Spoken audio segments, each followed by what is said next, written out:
broads in Atlanta. Just the lean, the family. Credit cards and We are back. So it's time to continue our Dallas Mavericks MyGM here in NBA 2K16, and it is the trade deadline right now on the February 18th. So I'm gonna quickly sim a few days. Right now, I have Dwight Powell on our trade block, just based on if you go on his profile, he does not want to be here. He is done with Dallas, and he is going to be I'm pretty sure an unrestricted free agent this coming summer. So yeah, ineligible to be re-signed is Dwight Powell. So we put him on the trade block. We do have Dirk on our untouchables. Otherwise, basically anyone else is on the table for trades. I mean, this team, it's okay, but it can make some improvements. We are 30-25. We need to get better than this.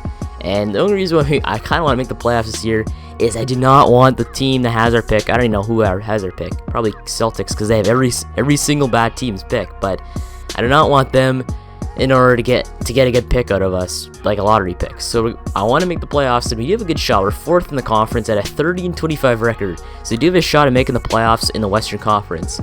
Let's go ahead and sim a few days, and we'll see who we need to add to our team in order to make a decent playoff run. Okay, so we are getting some trade requests, but not for the right people though. We had JaVale McGee and Charlie Villanueva up there for Kevin Looney and Brandon Rush, which I did not want to do at all. Got a little bit more value in JaVale McGee, that Shaq the Fool MVP. But Deron Williams, another trade. Deron Williams, Dwight Powell for Rudy Gay and Seth Curry. I mean, that's not too bad of a trade. Like, Deron Williams, he's a great point guard. Like, he is a good point guard. He just ended up having a few too many injuries over the years, which diminishes value. But he's got a B+ potential, only 31 years of age. And if you look at his contract, it's amazing. Like $5 million for a guy who puts up maybe 15 a game. It's pretty good. So Deron Williams, I don't know if I really want to get rid of him. And besides, we do have Chandler Parsons at the 3 spot. So Rudy Gay wouldn't really fit in too well to this team, but he is a good player though. I mean, Rudy Gay is a great player. He just seems to be a ball hog. Like, when he's on the Raptors, the team is decent, but when the Raptors did end up trading Rudy Gay for a lot of depth players, those depth players stepped up, and now the Raptors are the team they are today. So I don't know. Rudy Gay, he's a great player in this game, but just do not have any room for him at all. Besides, he's making $12 million a year too, and you're trading a guy who's making $5 million and $945K on 1 year for guys making $12 million and $947K. But Seth Curry, though, he's not too bad of a player either himself. He's more of a depth player on the bench that you just bring out for hitting threes. But I don't know, this trade's probably not going to work out for us. But one thing we kind of want to target this trade deadline is a player who's young, but who can get it done right now. Okay, so I found another possible trade we could make, and it's for the 7-foot-tall Cody Zeller. So he's not too bad of a player. He's averaging 10 points per game right now, and 8.4 rebounds per game. Look how many points he's putting up too, like 17, 18, 10. Not too bad, but he's got a team option after this year, $5.32 million, and he's got a few badges. Plus, he's got a B potential, so he's not too bad. But if you go over to Dwight Powell, I mean, he doesn't want to be here, and we just don't really want him here either. We don't really need him. So we could go and trade Dwight Powell, a 2nd-round pick, for Cody Zeller. So let's do this. Counter offer. So a second for a second. That doesn't really make too much sense, but okay, let's do it. We've just acquired Cody Zeller from the Charlotte Hornets. So we have a new man in town. He's a center / a power forward. So let's go see how he fits into our lineup.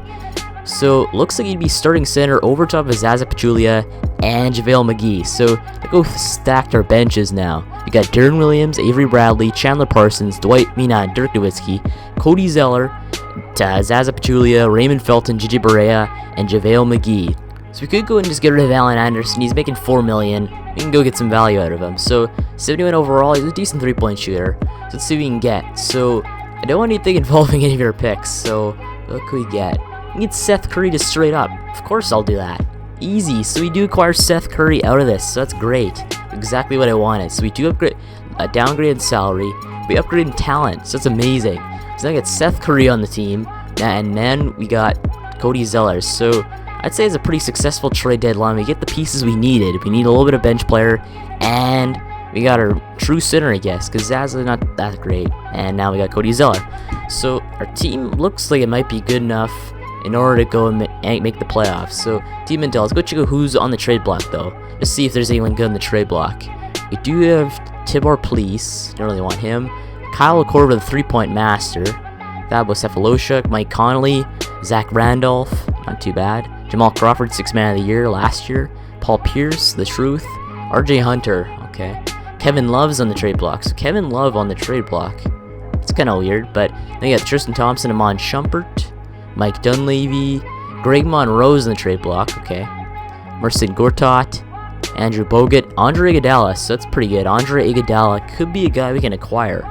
But the thing is, he's making too much salary. He's making like $12 million a year, and he's like 79 overall too. So he's not the greatest. And we do have a small forward in Chandler Parsons too, who's got a little bit more upside. So we'll keep it at that.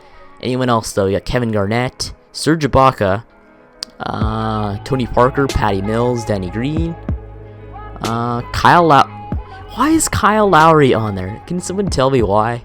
That's the stupidest thing I've ever seen. And they do have Jonas Valanciunas on there, which is pretty good to see. But why is Kyle Lowry on there? I mean, he's a good player, and the Raptors would never do that in real life. Never. So, let's just go over to the Raptors, see if what they take for Jonas Valanciunas. Probably a pick.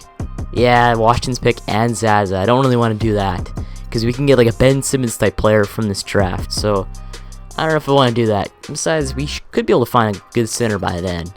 Yeah, he's got good potential, but I don't know. We'll leave it at that. We don't need Jonas Valanciunas. Is there anything else we can get for him?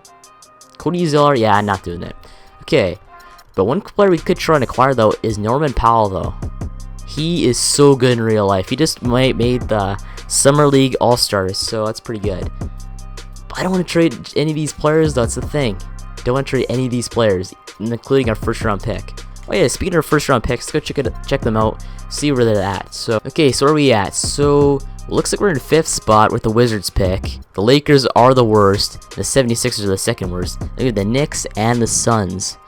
So the Wizards, looks like we're in line at Jacob Pearl, the man the Raptors drafted 9th overall, which is pretty good because we do need somewhat of a center because Dirk might retire this year. We could kick out Cody Zeller to the 4th spot and then bring in Jacob Pearl at the 5. We could get like a Chris Dunn, who the Timberwolves got in real life, Denzel Valentine, who the Bulls got. I mean, there's some good players in this draft, including Thon Maker too. Okay, so right now, looks like we've got the 12th pick and the 5th pick. That's pretty good, I'd say so myself. So, if you look at the standings right now, where's Washington? They're obviously out of the playoff spot, but looks like Washington's 16-34. They're not as bad as the 76ers or the New York Knicks. That's the problem here. So Washington not as bad as them, but where is Charlotte? They're 25-28. Should I downgrade my pick? Because Charlotte's been playing really good lately. They got Kemba Walker, Jeremy Lamb, Nicholas Batum, Dwight Powell now, Salah Mejri, and Michael Kidd-Gilchrist. They got a good squad, so we could try and flip that pick again. Yeah, teams want way too much for their draft picks, and I understand why. They're terrible teams, or at least they're okay teams, but they need players right now, and they want good players. So we cannot acquire or flip that pick for anything, but we just gotta cross our fingers and hope Charlotte is terrible with Dwight Powell at the 4th spot. So I guess maybe our free agency, our trade deadline episode is over. We got the players we wanted. We got Cody Zeller, and we got Seth Curry in the end, which is a downgraded salary and an upgrade in talent over Allen Anderson. So our bench is stacked. Our starting lineup's okay. So make sure to like and subscribe for more Dallas Mavericks MyGM, and thanks for watching, and I will see you in the next one.